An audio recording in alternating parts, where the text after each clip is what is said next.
okay. I thought this would be faster with this hand.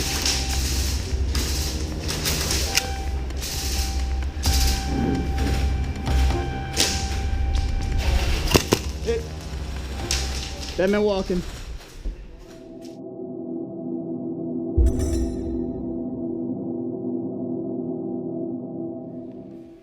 Hello YouTube, my name is HC Airsoft, otherwise known as Jason, and I really hope you enjoyed that introduction clip there. It really shows just how clumsy I can really be in CQB, even though I've been playing for a while. And that's kind of what I want to focus my video on here today. Although CQB may change from environment to environment, so it may be more enclosed, it may be more open, indoors or outdoors, my general playstyle will always kind of remain the same. And that essentially is just building a kit that works and using it in the best way that achieves high mobility and an aggressive but tactical playstyle.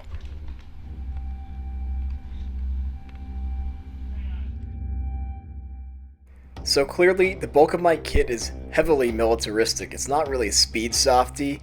So why? Well, that's simply because it looks cool. I just like to play dress up when I go play airsoft. Now, I typically don't care what color I use for my combat uniform, or even if I have one at all. Sometimes I just have a jeans and a jacket. But typically, I like to run AOR2 or multicam. Of course, I have a Ranger Green vest, or I can use a multicam vest. They're both versions of the knockoff LBX Armistice 2 plate carriers, made by TMC. And why run the longest replicas I have? Well, it's actually just because I find myself comfortable enough using these replicas with added attachments on the barrels, or even themselves having longer barrels just to begin with, just because they're no longer than a typical carbine length M4, and that's often given to many rental players at these places. And I typically have no problem rounding corners with these quote-unquote long guns. Anyways.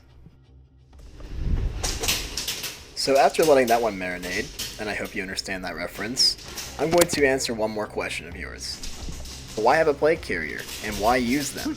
I have gas holdback rifles, and I use them a lot, so that means I need to change my magazines often.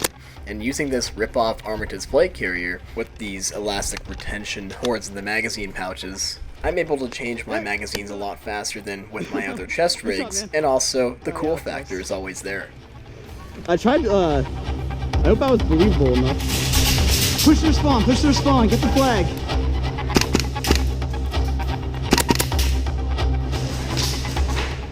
At the risk of beating a dead horse, I've already said many times why I believe that I found my perfect kits.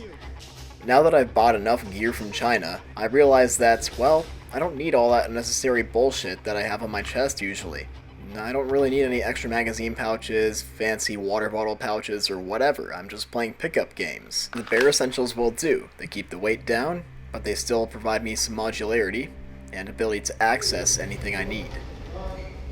Of course, some of the footage that you're seeing is many years old, and I'm also using plenty of different replicas. And that's not to say that my current replicas don't change, because they do.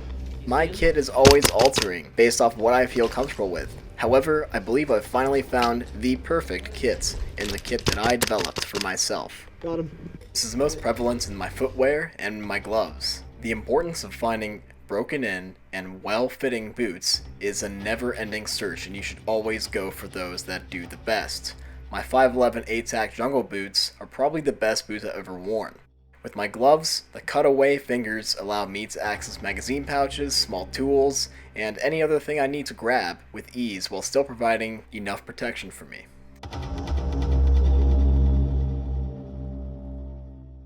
And finally, my head received an update. I'm using an old style ACH helmet just because of, well, it fits better and it looks cooler in my opinion. For eye protection, I'm using the Vulcan Full Seal glasses. And for my lower face protection, I'm just sticking with the classic, well, an updated take on that mesh lower mask.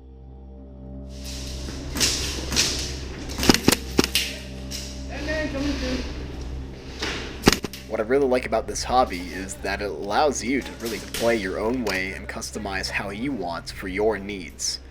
And with all that said, I'm going to leave you guys with just a little bit of this SCAR gameplay. This was after I revived this gun and brought it back from the dead. You can see the gun exploding in my previous video, but for now you can enjoy the rest of this one. That shit hurt. That's alright, dude. It's part of the game this time.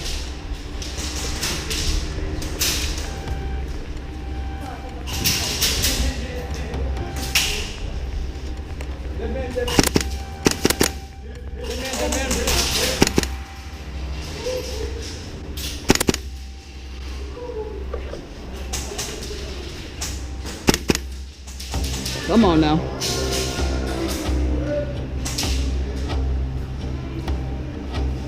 Hey, we gotta push this one now.